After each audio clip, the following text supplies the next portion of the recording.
High বন্ধুরা, শুভ সকাল। কেমন আছে সবাই? আশা করছি সকলে অনেক বেশি ভালো আছো। আমরাও না বেশ ভালো আছি। তো আজকের সকালটা অনেক রোদ ঝলমলের দিনে, তো ঝলমলের দিনে আজকের ব্লগটা আমি তোমাদের সাথে শুরু করছি সকাল 6টা থেকে। তো সকাল সকাল তো আমাদের মেয়েদের কাজ থেকে প্রথমে বিছনা গোছানো, তারপরেই কিন্তু বাসন মাজা, আরও বাদবাকি যে সকল কাজকর্মগুলো আছে।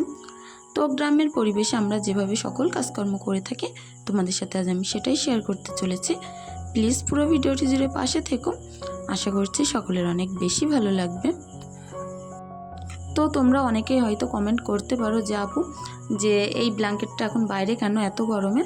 তো আমাদের এখানে না কাল রাত্রে ভালোই বেশ ঠান্ডা ঠান্ডা লাগছিল, প্রচণ্ড হাওয়া বইছিল। আর যেহেতু আমার এই টেবিল ফ্যানটাই জানলার উপরে থাকে, প্রচণ্ড পরিমাণে ঠান্ডা হাওয়া বয়ে পুরো ঘরের ভিতরে ঢুকিয়ে দেয়। তো রাত্রিবেলা না প্রচুর ঠান্ডা লাগছিল, তো পায়ের ওপরে দিয়ে রেখেছিলাম ব্ল্যাঙ্কেটটা, এতে করে না ঠান্ডাটা একটু বেশ কম লাগছিল। তো এখন এই গরমের সময় আমরা প্রায় জানলা খুলেই শুই। তো পায়ের কাছে এরকম একটা টেবিল ফ্যান দিয়ে রাখলে, যেহেতু ওই জানলা দিয়ে প্রচণ্ড পরিমাণে হাওয়া বয়, তো ওখানে হাওয়া পাখাটা দিয়ে রাখলে এত পরিমাণে বাইরের ঠান্ডা হাওয়া ঘরে ঢুকিয়ে দেয় এই পাখাটা, তা সেটা আর কি বলবো। তো সেই কারণে একটা কাতাকি ব্ল্যাঙ্কেট প্রত্যেক বছরই আমি কিন্তু এরকম বাইরেই রেখে দিই, কারণ রাত্রে করে ভালোই ঠান্ডা লাগে আমাদের এখানে। তো এই ঘরটা তো আমার কথা বলতে বলতে ঝাড়ু দেওয়া হয়ে গেল। এখন আমি যাব পাশের ঘরটায়। আর এই ঘরটা মোটামুটি একটু নোংরা হয়েছিল, তো সকালবেলা উঠেই আমি আগে এই ঘরটা গুছিয়ে নিয়েছিলাম। সিমরা নিশা কিন্তু এই ঘরে এই যে উপরটায় খেলা করছিল তক্তপোষের উপরে, আর আমি নিচে সুন্দর করে ঝাড়ু দিয়ে পরিষ্কার পরিচ্ছন্ন করে নিচ্ছিলাম। হয়তো হতে পারে ভাঙাচোরা ঘর, কিন্তু আমার কাছে এটা আমার স্বর্গ। তো সবসময় চেষ্টা করি একটু পরিষ্কার পরিচ্ছন্ন করে রাখতে, এতে করে না মনটা বেশ ভালো লাগে, আর কাজের ভিতরেও একটা বেশ আগ্রহ থাকে। আমরা মেয়েরা যদি একটু কাজে আগ্রহ বাড়িয়ে থাকি, তাহলে না আমাদের অন্য অন্য যেসব টেনশন, বাইরের দুশ্চিন্তা, সেগুলো না আমাদের মাথার ভিতরে আসে না। তো সারাদিন তো তোমরা হয়তো আমার ব্লগ যারা দেখে থাকো, তারা নিশ্চয়ই জানো সারাদিন কতটা বেশি আমি পরিশ্রম করে থাকি। তার কারণেই হয়তো শরীরটা অনেক সুস্থ আছে, আর হয়তো শুয়ে বসে থাকলে বিভিন্ন রকম রোগ অসুবিধা এগুলো হতে পারতো। কাজের ভিতরে মাথাটা সবসময় ঢুকিয়ে রাখি বলে, আর বাইরের কথা অতটা বেশি টেনশন হয় না। তো ওপরওয়ালার ইচ্ছায় আর তোমাদের দোয়ায় আমার শরীরটা কিন্তু বেশ ভালোই আছে, আর সেইভাবে আমি কাজকর্মগুলো করে নিচ্ছিলাম। তো এখন আমি এই ময়লাগুলো তুলে কিন্তু ডাস্টবিনে রেখে দেব। তো দুটো ঘর, তারপরে বারান্দা, রান্নাঘর সব কিছু গোছানো হয়ে গেছে। এবার মুরগিদেরকে একটু খেতে দেব। তো এখানে আসতে এরা দেখো মুখ বাড়িয়ে দিচ্ছে, খাবার দেখে এদের পুরো আনন্দে আত্মহারা হয়ে গেছে। যেহেতু রাত্রে এদের খাবার পাত্রে ফুরিয়ে যায়, আর সকালবেলা কাজকর্মগুলো করার পরেই কিন্তু এদেরকে আমি অনেক সময় খেতে দিতে আসি। তো তার কারণে প্রচণ্ড খিদের কারণে ওরা ওরকম করছিল। এখন দেখো পুকুরে বেশ খানিকটা বাসন নিয়ে চলে এসছে, তবে সানেন এখনও পর্যন্ত তেমনভাবে রোদ্দুর আসেনি। খুব আপচা আপচা রোদ্দুর আসছিল, তবে বেশ এক্ষুনি রোদ্দুরটা চলে আসবে। ভাবছিলাম কতটা তাড়াতাড়ি আমি বাসনগুলো মেজে এখান থেকে উঠতে পারলে বাঁচি, কারণ রাত্রেবেলা প্রচণ্ড ঝড় বইছিল, আর সকালবেলা না একেবারে আকাশটা মেঘলা মেঘলা, আর একেবারে কোনো রকম হাওয়া বইছে না, গুমসো গুমসো একটা গরম। তো এই গুমসো গরমের মধ্যেই কিন্তু আমি কাজকর্মগুলো সুন্দর করে করে নিচ্ছিলাম আমার পুকুর ঘাটে।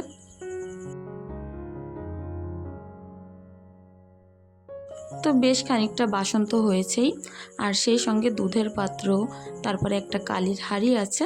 তো সবগুলো আমি একে একে মেজে সুন্দর করে পরিষ্কার করে নেব। আর পুকুর ঘাটে মাজতে গেলে না যেই সেই মেজেই কিন্তু ধুতে হয়, তা নয় কিন্তু যা রৌদ্রের তাপ না, পুরো একেবারে বাসনপত্র একটা স্পট হয়ে যায় সাদা সাবানের। তো তার কারণে আমি বাসনপত্রগুলো তাড়াহুড়ো করে মেজে আগে ধুয়ে নিলাম। যেহেতু কালির হাঁড়িটা মাজতে বেশ দেরি হবে, তো কালির হাঁড়িটা রেখে দিলাম। এগুলো মাজা হয়ে গেলে এবার কালির হাঁড়িটায় হাত দিলাম। তো এখন একটু ঘষে ঘষে অনেকক্ষণ ধরেই কিন্তু আমি হাঁড়িটা মেজে নিয়েছি। আর কালিগুলো আমি সেরকমভাবে তুলি না, কারণ রোজই তো প্রায় উনুনে রান্না করতে হয়। কালি তুললে পরের দিন আবার ফের কালি পড়বে, তো হাঁড়িটাই এরকম কালি থাকে, কড়াই কিন্তু তেমন কালি থাকে না। তো এখন চলে যাচ্ছি ঘরের দিকে। তো বাড়ির কাজ কাম তো প্রায় হয়ে গেল, এবার এখন আসছে আবার দোকানে। অনেকটা পথ অতিক্রম করে গরমে ঘেমে পুরো ভেসে যাচ্ছিলাম। তো এখন কারণ এখন কিন্তু 10:30 বাজে, বাড়ির কাজ, আর সেই যে 8টার সময় আমি দোকানে অনেকক্ষণ যাবত সেখান থেকে করে আমার হাত পায়ের কোনো বিরাম নেই, কারণ এখানে অনেকগুলো বাসনপত্র ছিল, তারপরে দোকানের খরিদ্দার সবগুলো সামলেই কিন্তু এই 10টা 10:30টার দিকে আমি এদিকে উনুন পাড়ে আসতে পারলাম। তো গ্যাসের চুলাটা আমি তো এখন পরিষ্কার করে নিলাম, আর পরিষ্কার পরিচ্ছন্ন জিনিসে কিন্তু রান্না করতে সবারই ভালো লাগে। তো গ্যাসের যে চুলাটা পরিষ্কার করছিলাম আর সকাল থেকে না শরীরটা আমার অনেক খারাপ, প্রচণ্ড পেট ব্যথায় ছটফট করছিলাম। তো উপায় তো ছিল না, দোকানে আমি যদি না আসি কে বসবে বলো। তো এখন আর ধৈর্য কুলাচ্ছিল না, কারণ প্রচণ্ড গরমে তার মধ্যে কাজকামগুলো করছিলাম আর তার মধ্যে পেট ব্যথাও ছিল। তো এখন একটুখানি ইনোগুলো আমি খেয়ে নেব। তো দেখো এদিকের তক্তপোষের অবস্থাটাও কিন্তু অনেক খারাপ, কারণ এখানে রাত্রে করে আমার দেওর থাকে আমাদের এই দোকানের পিছনের এই প্যাসেজটায়। তো কিছুটা জিনিসপত্র হুড়িয়ে রেখেছিল, তো তক্তপোষটা তো আমি পরিষ্কার করে নিলাম। তো বললাম না প্রচণ্ড পেট ব্যথা হচ্ছে, তার কারণে কিন্তু 1 কাপ ইনো আমি গুলে নিচ্ছি। এই 1 গ্লাস ইনো খেলে অনেকটা স্বস্তি পাওয়া যায়। অনেক সময় না আমি দেখেছি যখন প্রচণ্ড পেট ব্যথা করে ইনো খাওয়ার সঙ্গে সঙ্গে কিন্তু দেখি ঠিক হয়ে যায়। তো হয়তো গরমের কারণেই আমার এই অসুবিধাগুলো হচ্ছে। তো এখন আসলাম কিছুটা আলু ভাজবো বলে, কারণ সকালবেলা যে ভাত আছে শুকনো ভাত, রাত্রের ভাত, তো সেই ভাত দিয়ে খাওয়ার জন্য কিছুই ছিল না। তো ভাবলাম আলু ভাজা করে নিই। সিমরানের কিন্তু প্রচণ্ড খিদে পেয়ে গেছে। আর এখন কিন্তু বাজে 12টা। আলুগুলো চাপিয়ে দিয়ে যে কতবার দোকানে মাল দিতে গেছি তার কোনো ঠিক ঠিকানা নেই। তো আমার কিন্তু সারাদিন এরকমই চলতে থাকে। যখন আমি দুপুরে দোকান বন্ধ করি 1টার সময়, তো করতে করতে বাড়ি যেতে যেতে কিন্তু 1:30 2টো বেজে যায়। তো আলু ভাজা দিয়ে সিমরানের ভাত দিয়েছিলাম আর আমি অল্প একটুখানি খেয়ে কিন্তু বাড়ি আসলাম। আর সেই যে গোছাচ্ছিলাম দোকানটা, গোছাতে গোছাতে কখন যে 2টো বেজে গেছে। এখন এই 2টোর সময় আমার দুপুরের রান্নাটা করব। তো দেরি করে রান্না করতে গেলে কার আর মনে ভালো লাগে বলো, বেশি হিজিবিজি রান্না করতে। তো ফ্রিজে মাছ সবজি সবই ছিল, কিন্তু আমার আর সহ্য ধৈর্য ছিল না। অনেকটাই পরিমাণে কি বলবো কষ্ট হচ্ছে, গরমে তো জীবনটা পুরো বেরিয়ে যাচ্ছে। তো দেখো আমি এই সকল জিনিসপত্রগুলো তো দোকান থেকে এনেছিলাম। এখন চালটা মেপে আগে ভাতটা বসিয়ে দেবো ডিম সিদ্ধ আলু সিদ্ধ দিয়ে, আর তারপরে কিন্তু আমি ডালটা করব। তো প্রচণ্ড গরমে তার মধ্যে এত বেলা করে বাড়ি এসে তখন আর ইচ্ছাই হয় না যে ভালো মন্দ অনেকক্ষণ যাবত দাঁড়িয়ে দাঁড়িয়ে রান্না করি। তখন মনে হয় যাও কিছু একটা করলে হয়, যেটা দিয়ে পেট ভরবে সেরকম কিছু হলেই হয়। তো এখন আমি আম ডালটা করার জন্য আমগুলো সুন্দর করে ছিলে নিচ্ছিলাম। আর মানুষেরও একটা ধৈর্যের সীমা থাকার দরকার, সেটা অতিক্রম করে গেলে হয়তো অনেকটাই সমস্যা হয়ে যায়। তো আমারও ঠিক আজ দুপুরবেলা সেরকম হচ্ছিল। একে তো সারাদিন সকাল থেকে পেটে যন্ত্রণা, তারপরে সংসারের কাজকর্ম, দোকান দেখা, আর তারপরে এখন এই দুপুর 2টোর সময় এসে রান্না করা। তো প্রচণ্ড যন্ত্রণার মধ্যে থেকে আমি এই কাজগুলো করছিলাম। করার কোনো উপায় ছিল না, নিজের কাজ তো নিজেকেই করতে হবে, কে আর করে দেবে বলো। বাচ্চা কাচ্চা ছোটো থাকলে তো আরও অসুবিধা। আমি নিজে খাই আর না খাই তাদের কিন্তু টাইমে খাবার দেওয়ার চেষ্টা করি। তো সিমরান এসেও খাবে খাবে বলে ওদিকে জ্বালাতন করছিল। তো সিমরানকে আমি বললাম একটুখানি দেরি করো, ডালটা হলেই আমি ভাতটা দিয়ে দেবো তোমার, কারণ ভাতটা কিন্তু উতলে গেছে। আর যে বাসনপত্রগুলো সকালে মেজেছিলাম সেগুলো তো সকালে উপর করার টাইম পাইনি, তো রান্না করতে করতে সেগুলো আমি এখন উপর করে নিচ্ছি।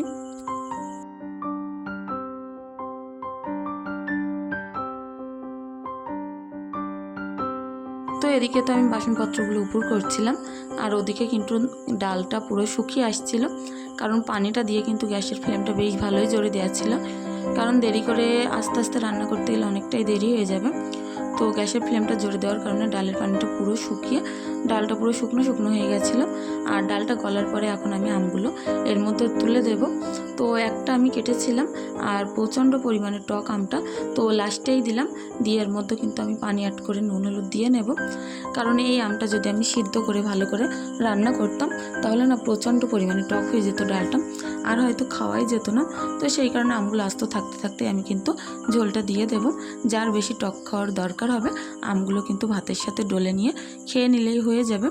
তো দেখো এখন তো নুন হলুদ দিয়ে ফুটিয়ে নিলাম, আরও অনেকটা পানি দিয়ে নিলাম, কারণ আমডাল না আমি দেখি পাতলা খেতেই ভালো লাগে, ঘন আমডাল কিন্তু খেতে মোটেও ভালো লাগে না। আর এই আমডালটা না এত বেশি মজা হয়েছিল আজ, সেটা কি বলবো। দুপুরবেলা না অনেকটাই পরিমাণে খাওয়া হয়ে গেছিলো আমাদের।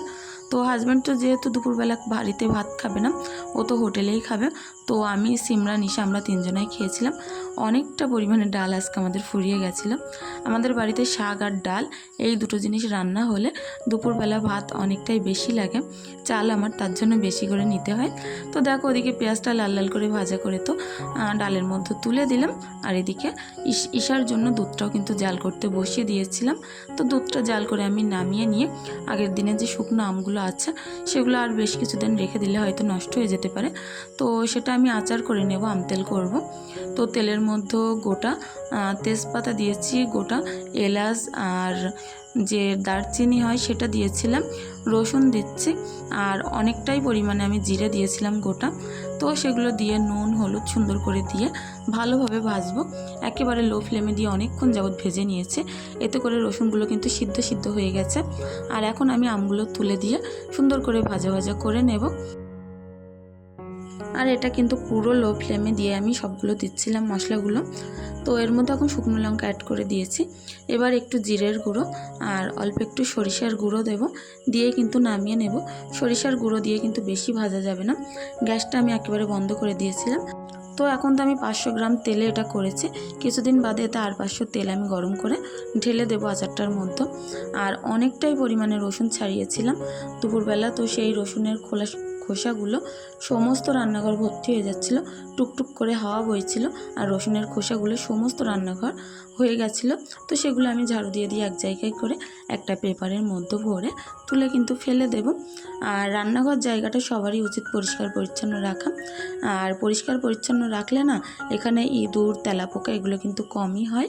তো আমার রান্নাঘরে হয়তো ভালো মিসকেট নেই, কিন্তু এখানে কিন্তু ইঁদুর তেলাপোকা মোটেও হয় না, কারণ অনেকটা পরিষ্কার পরিচ্ছন্ন করেই আমি রেখে দিই, যার কারণে এসব অসুবিধাগুলো ভুগতে হয় না। তো এই ঘরের তক্তপোষটা একটু গুছিয়ে নিয়ে এখন আমি সুন্দর করে এটা মুছে নেব। এখন কিন্তু বাজে 2টো। তো সিমরান এখনও পর্যন্ত খায়নি। আর ঈশাকে যে সকালের আলু ভাজা ছিল তো সেটা দিয়েছিলাম একটা গামলার ভিতরে করে, ও বসে বসে সেটা নিয়েই খাচ্ছিল। তো আমি স্নানটা করেই সিমরানকে ভাত দেব, আর ঈশাকেও সেই সঙ্গে একটুখানি ডাল দিয়ে ভাত খাইয়ে দেব। তো দেখো এই ঘরটা তো আমার সুন্দর করে মোছা হয়ে গেছে। অনেকটা বেশি স্লিপ এই ঘরটা, আর অনেকটা তেলাদ্ধ মতো। তো তার কারণে না তাড়াতাড়ি মোছা হয়ে যায়। তো এই ঘরেও চলে আসলাম এখন মুছতে। আর এই গরমের সময় না যতই মোছা হোক না কেন ধুলোবালি কিন্তু কমতি নেই মোটে। সমস্ত ঘরবাড়ি সব সময় ধুলোবালি ভর্তি হয়ে যাচ্ছে। আর যেহেতু একটু বিকেল বিকেল হয়ে যাচ্ছে এখন মুছতে মুছতে আমার, তো রাত্রিবেলা এখানে ভালোভাবেই শোয়া যাবে, অসুবিধা হবে না। তো পোটোটার অবস্থাটা দেখো, অনেকটা পরিমাণে কাদা উঠেছে। তো আমি যখন দোকানে যাই না, চারিদিকের ছাগল টাগল উঠে আমার পোটের ওপরে শুয়ে থাকে। আর তাদের পায়ে তো অনেকটাই কাদা থাকে। আর ঈশা সিমরান তো জুতো পায়ে দিয়েই ওপরে উঠে যায়, তো জুতোর কাদাও থাকে।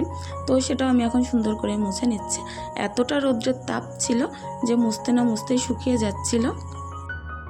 তো আমি তো এই কাজগুলো করছিলাম, ঈশা আমার পেছন পেছনই কিন্তু ঘুরে ঘুরে খেলা করছিল। তো এখন যে মনটা এতটা শান্তি লাগছে যে 2টো ঘর পুরো সমস্ত রান্নাঘর একেবারে চকচক করছে। এখন সিমরানকে এই যে আম ডাল ডিম সিদ্ধ আর আলু ছানা দিয়ে ভাত দিয়ে দিলাম। তো ও তো খেয়ে নেবে আর ঈশাকে খাইয়ে দিতে হবে। তো ঈশাকে আমি ভাতটা খাইয়ে নিয়েছিলাম। আর এখন ওকে একটু দুধ খেতে দেবো, যেহেতু আজ দোকান থেকে আসার সময় ফিটারটা আনতে ভুলে গেছিলাম। তো তার কারণে কাপে করেই দুধটা দিলাম, ও খেয়ে নেবে আর অনেকটাও শেষ করে ফেলেছে। তারপরে আবারও আসছি তোমাদের সঙ্গে কিছুক্ষণ বাদে। এখন দেখো কিছুটা বাদাম দিয়ে দিলাম ঈশার হাতে, ও এখন কিন্তু দুপুরবেলা টুকটুক করে খেতে থাকবে।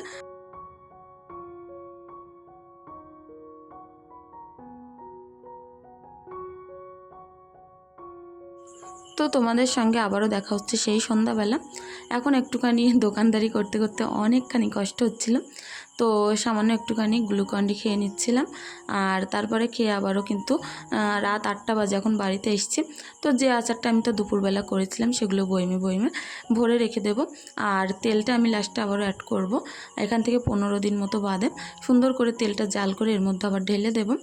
তো এখনও পর্যন্ত তোমরা যে যে আমার সাথে আছো আর যারা এখনও পর্যন্ত আমার চ্যানেলটি সাবস্ক্রাইব করোনি, শুধু ভিডিও দেখছো, তাদের কাছে অনুরোধ রইল আমার এই সারাদিন কষ্টের ফল তোমরা প্লিজ চ্যানেলটি সাবস্ক্রাইব করে পাশে থাকতে পারো। আর যদি বেশি কিছু ভালো লেগে থাকে অবশ্যই একটি লাইক একটি কমেন্ট করে দিয়ে যাও। তোমাদের এই সুন্দর সুন্দর কমেন্টগুলো না অনেক বেশি মোটিভেট করে আমার ভিডিওগুলো তৈরি করতে। তো কালকে তো কমেন্ট বক্সটা বন্ধ ছিল, বারবার অন করা সত্ত্বেও অন করতে পারিনি। তোমাদের হয়তো অনেকেরই প্রবলেম প্রবলেম হয়েছে, যারা যারা কমেন্ট করতে গেছো করতে পারোনি, তো তার জন্য আমি ক্ষমা চেয়ে নিচ্ছি। বারবার একই ভুল আমার কি করে হচ্ছে যে কমেন্ট বক্সটা না বারবার বন্ধ হয়ে যাচ্ছে। তো আমার এই কাজকর্মের ভিতরে, কথার ভিতরে তোমাদের যদি কোনো কিছু খারাপ লেগে থাকে প্লিজ সেটা ক্ষমা করে দিও। আর ভিডিওটি অবশ্যই ক্ষমা সুন্দর দৃষ্টিতে দেখার অনুরোধ রইল। তো রাত্রে এখন আমি আসলাম যে রুটি করার জন্য। রাত্রে তো আমি তেমনভাবে ভাত খাই না, রাত্রে আমি চেষ্টা করি একেবারে হালকা পাতলা খাবার খাওয়ার জন্য। তো এখন আমার জন্য একটু ডিম ভাজা করে নিচ্ছি, আর এদিকে 3টে রুটি করে নেব। আর এটা শুধু আমার জন্যে, আর হাজব্যান্ডের জন্য ডিম সিদ্ধ, ডাল আর আলু ছানা, ওটা তো ওর ফেভারিট খাবার, ওটাই রেখে দেবো একটা বাসনে বেড়ে। তো দেখো এখন 3টে রুটি আমি হাতে নিয়ে রেখে দিয়েছি, আর একটা একটা করে ভাজছিলাম, ছাকছিলাম, এদিকে ডিমটা ভাজছিলাম, আর রুটিগুলো টপ করে ছেঁকে নিচ্ছিলাম।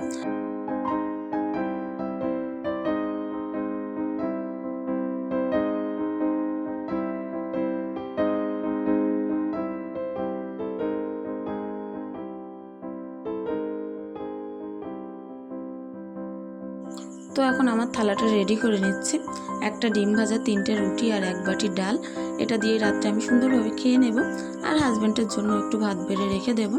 তো হাজব্যান্ডের জন্য এখন তো আলুটা আমি ছানতে পারবো না, কারণ কত রাত্রে বাড়ি আসবে তার ঠিক নেই। আলুটা কিন্তু ছানা করে রাখলে নষ্ট হয়ে যাওয়ার ভয় আছে। তো এর মধ্যে তেল নুন দিয়েই আমি রেখে দিচ্ছি। তো আজকের ভিডিওটি এখানেই শেষ করছি। তোমরা সকলে অনেক বেশি ভালো থেকো, সুস্থ থেকো। আবার দেখা হবে নতুন একটি ভিডিওর সাথে। ধন্যবাদ, ততক্ষণ ভালো থেকো।